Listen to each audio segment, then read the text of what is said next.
আসসালামু আলাইকুম ওরহমতুল্লাহ। প্রিয় ভাই ও বোনেরা, সবাই কেমন আছেন? আমার ইউটিউব চ্যানেলে সবাইকে স্বাগতম জানাচ্ছি।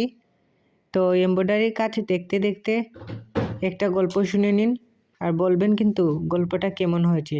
আশা করি গল্পটা সবার অনেক ভালো লাগবে। জাদুর সুতো আর রহস্যের পাখি। একটা ছোট্ট গ্রামে থাকতো মায়া নামের এক মেয়ে। মায়ার সবচেয়ে প্রিয় কাজ ছিল রঙিন সুতো দিয়ে কাপড়ের সুন্দর সুন্দর নকশা তোলা।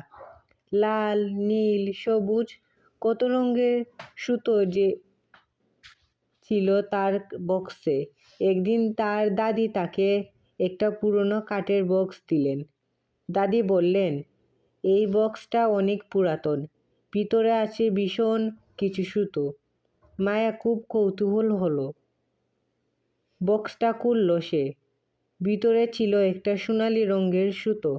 সুতোটা একটু ঝিকঝিক করছিল, যেন চুটু চুটু জ্বলছে।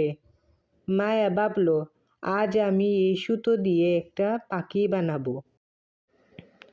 সে ধীরে ধীরে কাপড়ের পাখির নকশা সেলাই করতে লাগলো। ঠোঁট, ডানা, লেজ সব শেষে করে যখন সে শেষ সেলাইটুকু দিল, তখন মায়াকে অবাক করে পাখি জীবিত হয়ে গেল।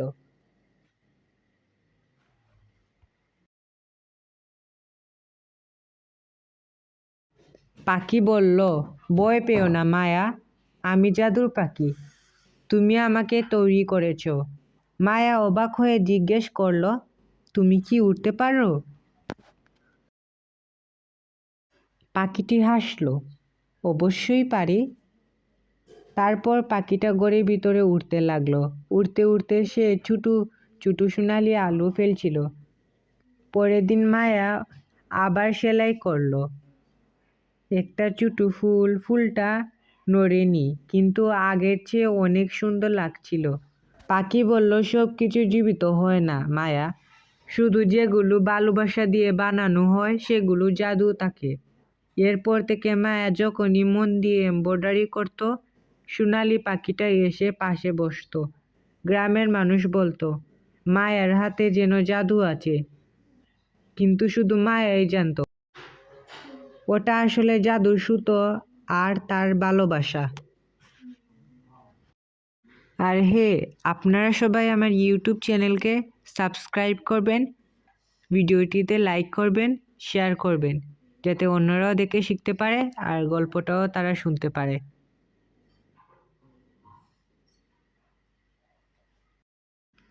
চলুন আপনাদের সাথে একটা বাক্য শেয়ার করি।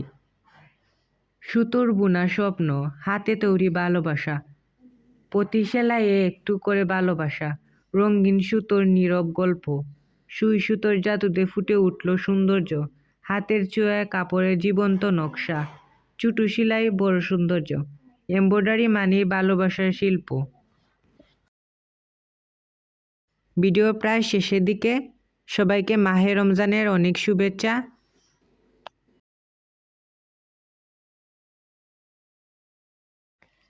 আজকের ভিডিও এইটুকুই। সবাই ভালো থাকবেন, সুস্থ থাকবেন। আল্লাহ হাফেজ।